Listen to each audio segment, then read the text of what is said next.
ako sa Katoliko, ako lang pangutana para malandagan akong una-una. Kasagaran sa mga Katoliko, inosente na kayo daghan. Pero Katoliko, inosente. Ako pangutana, unsay kalainan sa inosente o ignorante para masabtan ako. Parang ang Katoliko, dili madala sa inosente po mga mudala sa mubalhin sa laing reliyon. Ako nga pangutana ni, unsay kalainan sa ignorante o inosente.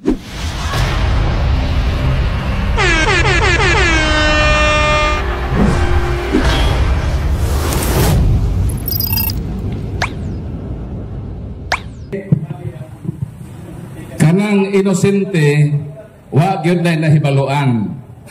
Mao na inosente. Sama ini mga Katoliko ba, house to house sa laing tinuhan. Nakapabor sila nga mag house to house kay ila man gipahimod sad ang pagka-inosente sa Katoliko. So kanang mga Katoliko nga nadane inosente na. Unsa man ignorante? Mga ignorante, nahibalo lang tinuod ba? Gi-ignore lang kamaturan. Di ta pwede nga mag-ignorante. Nahibalo na ka, nakana sayo, ang ngalan sa Jehova. Inyo nang gipublish sa inyong brochure nga ang Jehova, sayo, pangalan sa Diyos. Nahibalo na ka, imo pang ignore ng kamaturan. Nahibalo na ta nga the form Yahweh is correct than Jehova. Nahibalo ka nga ang Yahweh masakto, imong gi-ignore. Ignorante ang tawag ni mo, anak. Muna'y kalahian sa ignorante o inosente. Ang inosente, murag bata. Wa siya kahibalo nga madaot sa ini, ka inosente man siya. Ang ignorante, gi-ignore nila. Bisan nahibalo sila, gi-ignore nila ang kamaturan. Muna og mahibalo ng tinuod, di na to ignore. Ato nang dawaton, bisan sakit na sa buok. Sa ako bitong giingon, ang kamaturan sakit. Pero di man na makadaot. Maura niyang sakit na di makadaot. Makaayon ni mo. Kung imo ning dawaton, uban sa pagpaubos. Pero magmagahi ka. Nahibalo na nga ang Yahweh is correct ng Jehova. Nga nung magpatuyan yun ng Jehova nga sayo. Nahibaw man nga ang Yahweh sakto. Kaya di naman na pwede mo kami sayo. Napasubo na magagsayo. Muna ang sakto, muhawa ta sayop. Dito ta sa tinuod. Muna ang kalahian. Ang inosente, way nahibaluan. Ang ignorante, gi-ignore. Bisan ang butang tinuod. Muna ang tubag sa pangutana. O ba sinabi pangutana? Bro, laki pangutana? O sige. Ang inyo dinuha kung saan ni Brad? Sa inyo lang, kanikaroon. Sa inyong tinuhan ba kanina? Ako rin ibig simulano ko. Ako tinuhan yun, Jehovah Witnesses. Jehovah Witnesses yun. Kung imong nabasa ni katinawan sa pagtuong Katoliko. Kay daghan ang mga Katoliko nagi house to house. Gilibog-libog pa silang tinuhan. Is kaya na itinuod, ilang himuon ang sayop. For example, ng Jehovah. Nakabasa ba ka sa inyong brochure? Pahina 10? Ngayon sa? Yang Jehovah sakto sa'yo? Sakto. Adi, liwa ka kabasa? Nato libro? The divine name that will endure forever, page 10. Basahan niya. Ang Jehovah, dili insakto nga ngalan sa Dios. Dayon sa 1950 nga preface sa New World Translation nag-ingon nga the form Yahweh is correct than Jehovah. So, i-compare nimo ang Yahweh o Jehovah, sakto ang Yahweh. Kaya ang Jehovah, o sakto nga nung, di man magsaksi na Yahweh. So, dapat osbo na. Kung mo nang itaw na ko, gi-ignore. Mo nang ignorante. Nahibalo ka masakto ba? Gi-ignore lang kailang isakto. Kung sakto man ng Yahweh, sayop man ng Jehovah, nganong nagpadayon man mo sa pag-subscribe anang sayop nga nahibaw man mo nga naisakto. So usbo na, di na saksi ni Jehovah, saksi ni Yahweh. So pagkatan na. Ay, nabang mabasa din o subay kita isakto sa Biblia. Ay, mabasa na to. Ang Salmo 83:18 nagtugan ni dire. Mabasa na to niya. Sabi. Sila sa bakuan nila. Tagsuba siya ho. Aron ang katauhan makaila. Ano nga ikaw lamang nga mao si Jehovah, ikaw lamang ang labing hataas ibabaw sa yuta. So nakahibaw ba ka anong gibutang ning Jehovah? Kanos ani nabutang sa Bible? Kakahibalo. Okay, sabihin na sa relikod sa nibasa siya Bible nga naay Jehovah. Ang pangutanan nako, nahibalo ka ba kanos nabutang ang Jehovah sa Bible? Nito bang siya mahibalo? Dili ka saksi ni Jehovah. Kaya kung saksi ka ni Jehovah, nahibalo ka. Ang word nga Jehovah una nang migawas sa kalibutan, dili sa Bible. Migawas ang word nga Jehovah sa sinulat sa pari nga Katoliko. Kuha mo kahibalo ang ngalan Reverend Father Raimundos Martinez. Asa na mabasa? Sa inyo mismong libro, Aid to Bible Understanding. Kanang Aid to Bible Understanding, libro na sa saksi ni Jehovah. Sasabhidi nga Jehovah, gisulti din nga ang Jehovah migawas sa unang literature sa kalibutan sa sinulat sa pari nga Dominikano sa iyang dokumento gitawag Fogio Fide. So diha wala na sa Bible ang Jehovah. Kaya ang ngalan sa Ginoo bro, so tug-anan ta ka, nagrepresentar lang sa upat ka konsonante. Gitawag na the Divine Tetragrammaton. Upat ka litra lang ang ngalan sa Ginoo. O kanang upat ka litra sa Hebrew alphabet gitawag na nga Yud-He Waw-He. Walay vowel letters, puro consonant ang Divine Tetragrammaton. So sa may gihimo sa mga Bible scholars, gusto nila nga basahon ang ngalan sa Ginoo. Mao to nga isig iyahay og imbento sa ngalan sa Ginoo. Ang gihimo sa pare nga Dominikano Raimundos Martinez, nag-imbento siya ng Jehovah. Gisulat niya sa iyang literature nga Fogio Fide. Kano sa 1270. Dayon milabay ang pila ka katuigan naan na po'y pare nga Dominican nga iyang ka-order. Ang ngalan Petros Galatinos. Ang gihimo ni Petros Galatinos iyang gipopularize ang Latinized nga form sa Jehovah. O kanos alang na nabutang sa Bible? Nabutang lang na sa Bible ni atong 1513. Kaya kasi nagbutang? William Tyndale. Dayon 1611 gibutang po na sa King James Version. Asa gibutang na nga bersikulo? Exodus 6:3. Laki pa ito imong gibasa, Salmo, mo na first time nabutang. Kanos apa na nabutang sa Bible? 15th to 16th century. Down from 14th century up to the time of Jesus, up to the time of patriarchs, walay Jehovah sa Bible. Silutanan ang mga saksi. Nga naman, ilan man ang gibutang nga man na diha. Sayo pagyod. O ni-admit ang mga saksi ana, asa mabasa ka libro, ang bala ang ngalan na magpadayon sa way katapusan, pahina Jes. Ang Jehovah dili insakto nga ngalan sa Dios. Sila na mismo nag-ingon nga dili insakto. Mo na nga kung mi-admit mo nga dili insakto, nganong nagpabilin man mo sa dili insakto. Nga naa may insakto o sa may insakto? 1950 nga preface sa New World Translation o sa may kiingon, the form Yahweh is correct than Jehovah.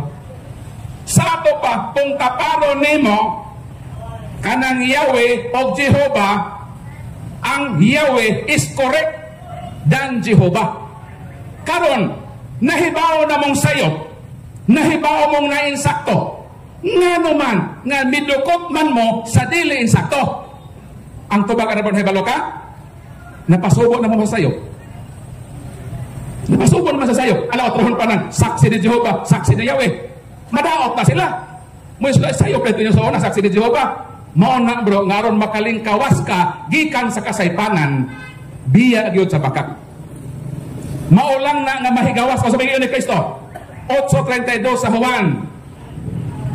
Et cognoscetes veritatem et veritas liberabit vos. Kamo mahibalo sa kamatuoran, o ang kamatuoran magpahigawas kaninyo. Sin o omisyon sa akong part, kung dili ko musulti. Makasala ko sa Dios kung dili nako na itugan sa mga saksi, nganuman mahal ta mo nga mga saksi. Masakitan ganay ko ka naman sa mga house, grabe sila ka-active. Pero nabudol sila sa sayo. Masakit na sa akong part. Santiago 4:17, kung nahibalo ka sa matarong o di na ni mubuhaton makasala. Manang pasaylo ako kung sala man o galing ang akong pag-share ninyo, pasayloan na lang ko daan, nganuman bahalag inyo kung pakasadon basa sa mata sa Ginoo, wa na ko'y sa kaniya, nganuman ako namang gisulti, ang angay isulti para ninyo, ug magpadayon mo ni ana, kamo na ang manubag sa Ginoo, wa na ko'y labot ninyo. Mauna ang ignorante, gi-ignore bisa na sayod na sa kamator. Nganong nabutang na diha? Kay gibutang na ni atong 15:13. Unsa man ko'y itawag nato bro sa Dios? Kining inyong basa, di mo kabasa ini? Ikaw basa bro, para mahibaw gyud kag unsa itawag gyud sa Dios. Kaya hiho pa man gini ila. Da sayo, hiho pa gyud sila. Dalipay bang Dios ana? Ato bagdili. So magingon sa Dios. Jeremias 3:19. Og ako miingon, ha, ang Ginoo ningon ha, unsay gusto sa Ginoo nga itawag niya, og ako miingon, amahan kamo mutawag kanako. Unsa daw? Unsa daw ang gusto sa Dios nga itawag niya? Amahan. Mo na mitudlo si Kristo sa Mateo 6:9, miingon si Kristo, pag-ampo kamo sa ingon niini nga paagi. Amahan namo nga anaa ka sa langit. Ayaw anang Jehova. Nga naman, wa kay batasan ana. Ang akong amahan si Teodoro, alima, na tao dinhi sa kababaran. Ang akong papa na tao dinhi ni ining lungsura. Ang akong papa, di yun ko mutawag niya nga Teodoro. Pwede ba nakita mga anak mo yun sa tatay nga, sa tatay ni Muro? Alfredo mo ka. Alfredo, mga una Alfredo ba? Kung buhato na sa imong amahan, silian yun imong baba, Brad Stalwart. Ayaw yun buhata nga tawgo nimo ang imong amahan nga Alfredo. Ako, sa tibuok na kong kinabuhi, wag yun ko moingon na Teodoro, adto na ko Teodoro, may eskwela na ko Teodoro. Teodoro, maka na Teodoro, bakit mahaw na ta? Nga naman, kung buhato na ko na, may batasan ko kapag anak. Ang ako kung himoon, moingon ko nga, pa, bisan ko mo sige ko, mga na ta ba? Bisan pa pinabunda kong tingog, wa man ako lito kang iyangalan. Migamit man kong substitute, isip pagrespeto, mo nang sakto ang mga Hudiyo. Nga di yun sila mulitok sa Divine Tetragrammaton, gibutangan og substitute nga Adonai. Kay kanang pagbutang din ni mo og sub, sign na of reverence. Kanang paglitok ni mo sa iyang personal name, sign na sa pagkaway batasan. Pagtuo mo sa masak nga nakapator sila anak, nahimo sila way batasan ng mga anak sa Ginoo. Sayo lang ka, isi-isiho ni mga hiho ba? Okay, batasan anak. Sama kitang mga anak, ayaw gyud tawga ang inyong amahan sa iyang personal name. Butang ni og pa, dad, tay. Sign na of reverence. Kaming magkatoliko kay mao may pagbuot sa Dios nga tawgon siyang amahan ug mao nay teaching ni Kristo. Ningon ni Kristo nga, pag-ampo mo sa ingon pag Jehova namo nga naa ka sa lahat. Ningon di ay. Ningon wala, niingon na amahan namo, wa mga Jehova namo, Way batasan si Kristo ano maghihuban na mo. Sakto ang Katoliko. Nga kita, di kita matawag sa iyang personal name kay maway respeto man tao'y batasan. Gamiton yun nato ng amahan. Nahibaw naman ang Diyos ba? Kinsa nga amahan ang atong hisgutan? May mga saksi nga, duhara ba'y amahan, Brad? Na amahan sa bakat ang yawa. Ano, yawa di mong isangpit? Ang Ginoo man, nahibaw man Ginoo sa imong heart. So mo nang tubag, Brad. Mo na nga, ang Jehovah, wag yun na, di part sa Bible. Gisokso ka na sa mga tao. 7,000 times sila gisoksokan. Pero ang ingon ng Ginoo, nga amahan ang iyong itawag na, basahan na, ilista na. Jeremias 3:19. Amahan ang inyong itawag nako. Manasakto tang Katoliko. Di ta mo tawag Jehovah, ha? Kay what respeto, what batasan na na. Maparihata sa masaksiyan na, what respeto sa Diyos. Amahan ko itong tawag. Imong amahan, tay, dad, papa. Ayaw tawag ka iyang personal name. Nahibalo naman kasi iyang name.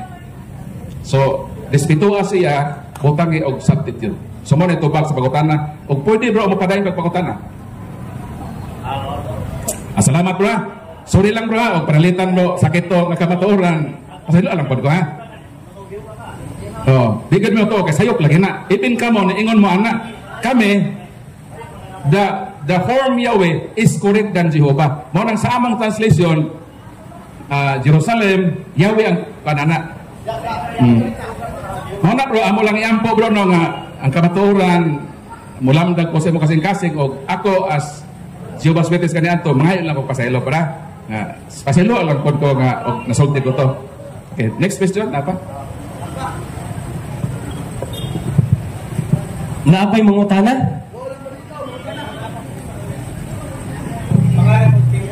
Pangalan ng tinuan, bro.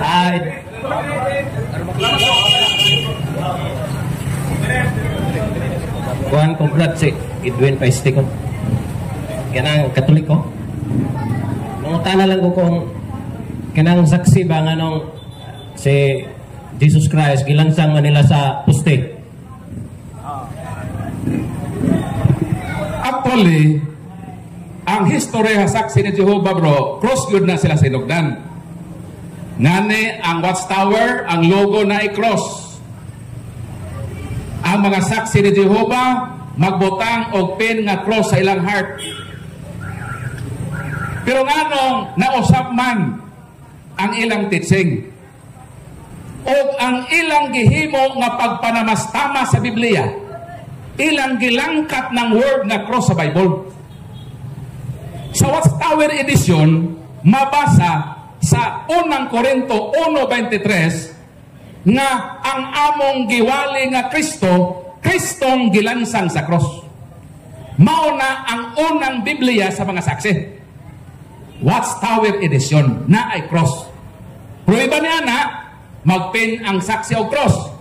Ang among Watchtower na ay cross. Pero nga nung ilaron si Kristo gilansang naman sa troso o sa istaka. Kay ilang panamas-tamasa ng Bible, ilang gilangkat ang word nga cross sa Bible o ila kanang gipulihan o istaka.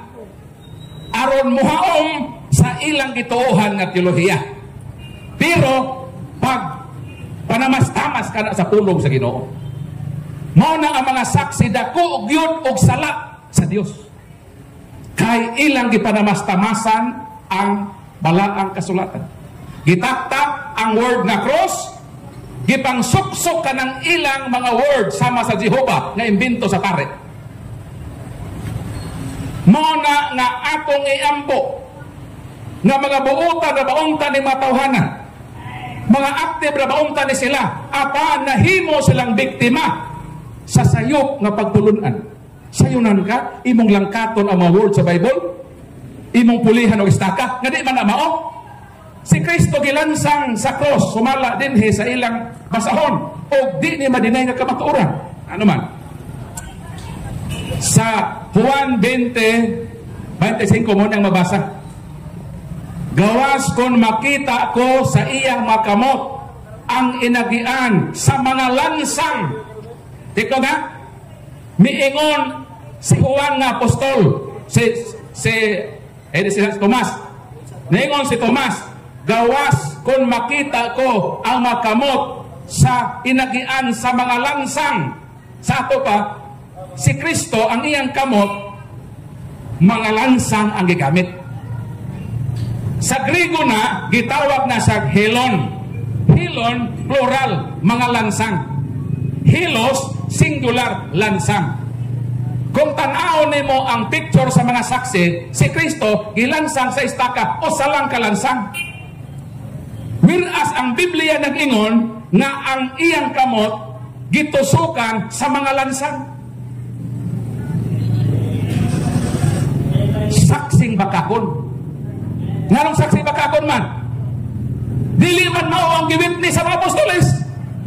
Ang mga apostoles giwitness nga ang kamot ni Kristo gilansangan sa mga lansang. Pero sa ilang basahon o sa lang kalansang. Asa may sakto? Sila nga pag-ulam ito'y hakaw o ang mga apostoles nga dito gyud naka-witness sa paglansang ni Kristo. Mao na ang tubag sa pagutana. Nganong sa ila istaka kay ilang gipanamastamasan ang Biblia, gilangkat ang word nga cross o gisok-sokan ang ilang istaka nga wa man na sa Bible o dili na mabasa sa nag-unang karaang manuskrito, milutaw lang na sa ilang watchtower, New World Translation of the Holy Scriptures. Mo nang dako nga sala kundi ta mosulti na kamatuoran. Dako sila tulubagon ni ana sa Ginoo sa ilang pagpanamastamas sa kamatuoran na si Kristo gilansang sa cross, apan gilangkat ang cross kay isukso ka ng ilang masayot na teolohiya. Bahalag mga suko ni sila basta nakasulti at tinuod ug manubag na sila sa Ginoo sa ilang dako nga sala sa balaang kasulatan sa ilang pagpanamastamas sa pulong sa Dios. Mo nang tubag sa pagutana. So napay mga utana?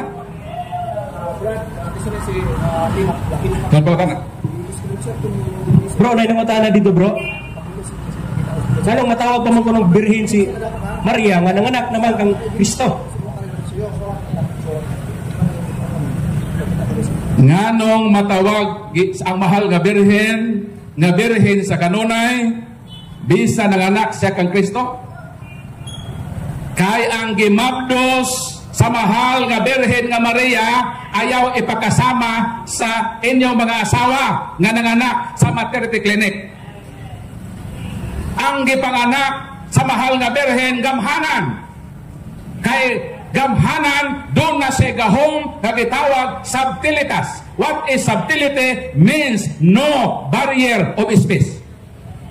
Sa dihang ang Ginoo gimabdo sa mahal nga birhen without sexual intercourse.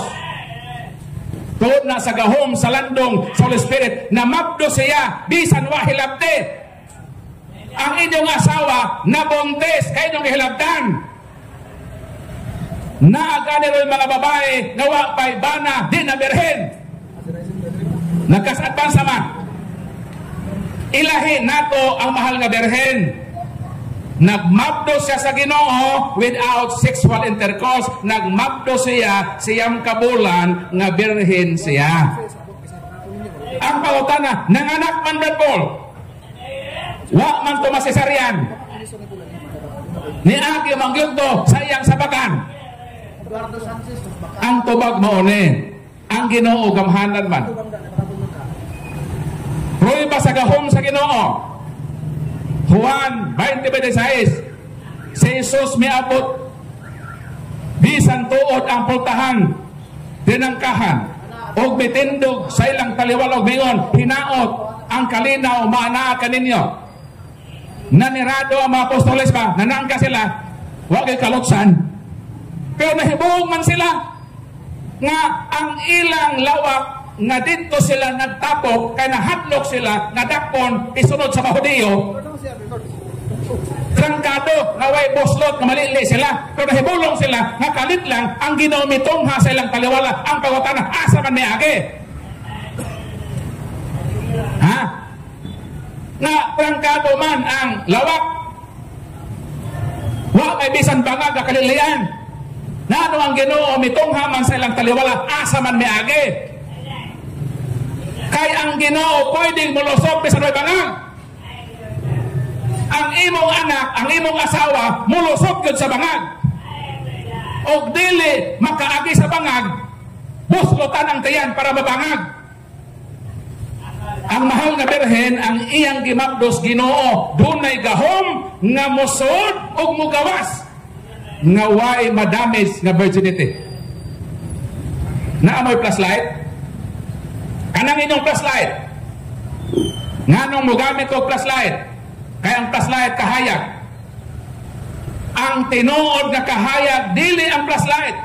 Ang tinuod nga kahayag si Kristo. Asa mabasa? Juan 8:12. Miingon si Kristo, ako ang kahayag sa kalibutan. Kinsa tinuod nga kahayag? Si Kristo. Ang flashlight. Imbento nga kahayag sa tao. Kung i-on nako ang flashlight. O sa mahita mo, mugawas ang siga, di ba? Sakto ba ko? Pag-on mo sa flashlight, mugawas ang siga, ang pangutana, nabuak ang sa amin o wala? Tubag. Pag-on sa flashlight o sa mahita mo, mugawas ang siga sa kahayag, pangutana, nabuak ang sa amin wala? Wala. Imbento sa tao na ang kahayag mugawas nga di mabuak ang samin. Kung ang flashlight na kahayag inimbento sa tao dili makadamage sa bildo, mugawas lang siya nga way madamage. Si Kristo sab labaw na nga mao ang kahayag sa kalibutan, pwede siyang mugawas sa taguangkan sa mahal nga birhen nga dili madamage ang salamin sa pagkabirhen sa iyang inahan. Mao na ang mahal nga birhen nagpabiling birhen nga naman ang iyang gimapdos dili tao nga sama ka nato, kundi matuod nga Dios nga nahimong tao. O nang sakto ang teaching sa simbahang Katoliko. Ilahi nato si Mama Mary sa atong asawa nga nanganak sa ospital. Kay sa pagmabdos ana ato naman ang nabirginan. Si Mama Mary nagmabdos man nga wahilabte, mugawas usab si Kristo nga dili matando ang salamin sa iyang virginity. Munang tubag na dodo. Naapag yun bro, gipaluapan pag yun niya bro. Ngano kanong matawag og Immaculada Concepcion si Birheng Maria, bro Salward. Pinising nga, pinising.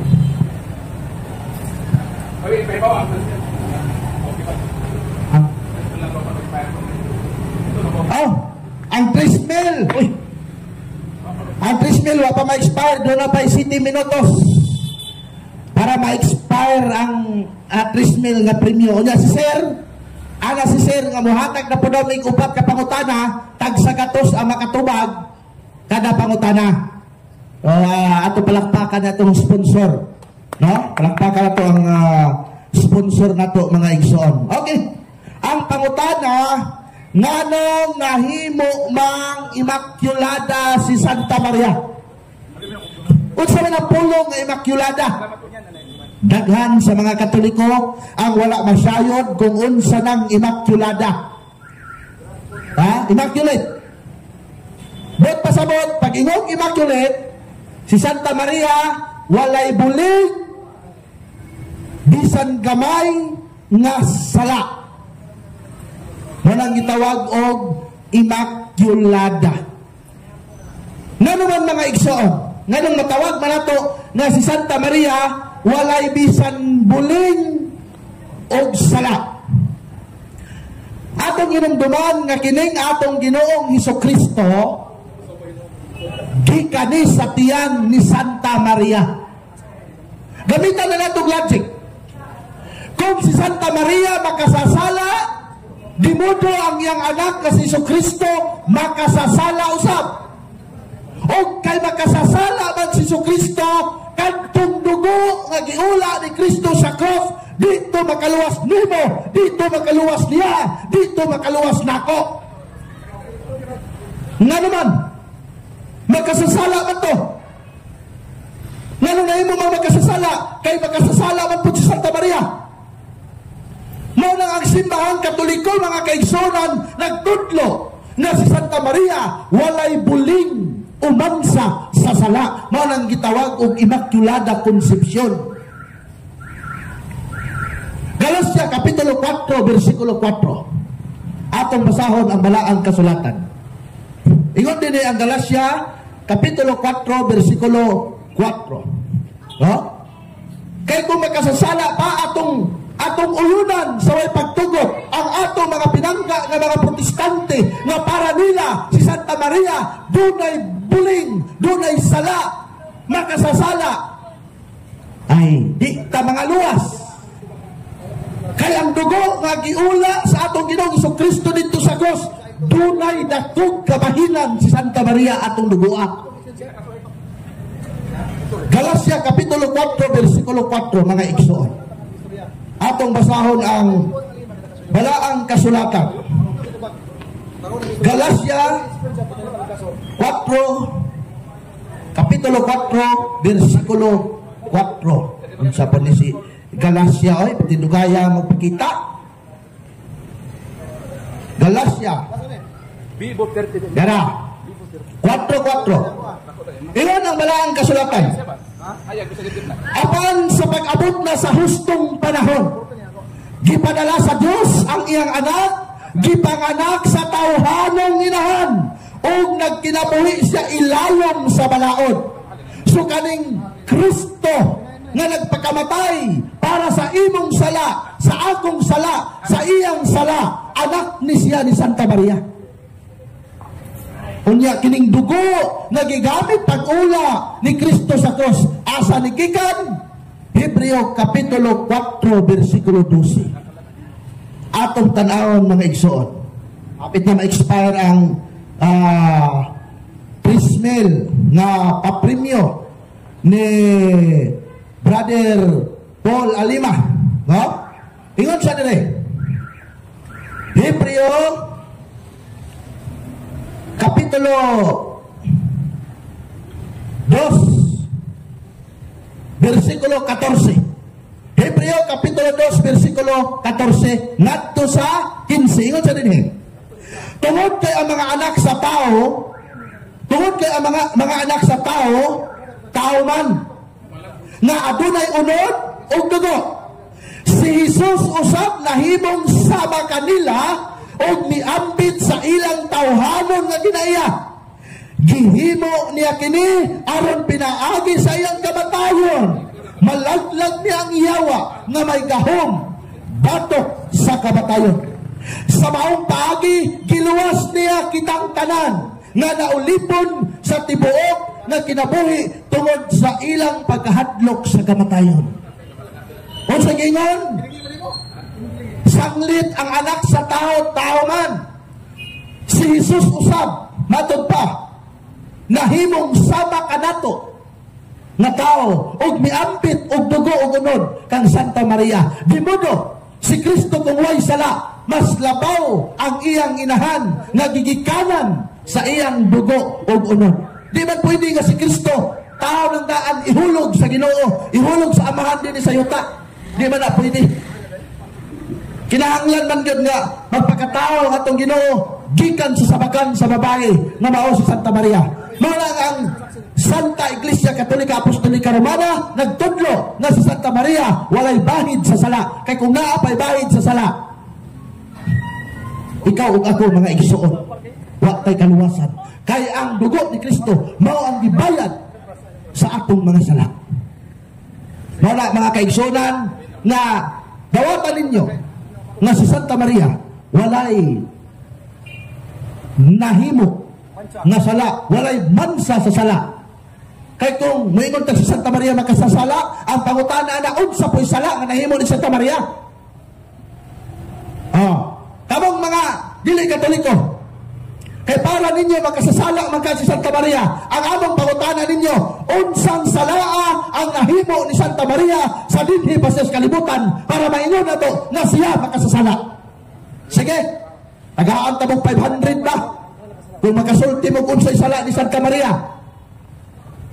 Ang 3,000 hapon na, kung dili si Kristo ang nagtukod sa simbahang Katoliko, kinsang tawhana ang nagtukod sa simbahang Katoliko. Salamat kayo ma'am and sir sa inyong pagpasiga, sa inyong suga. Nalipay may nga inyong aming itagaag suga o pating hayaga. Okay, Brother Dong, basig napay uban yung mga utana. Salamat kayo.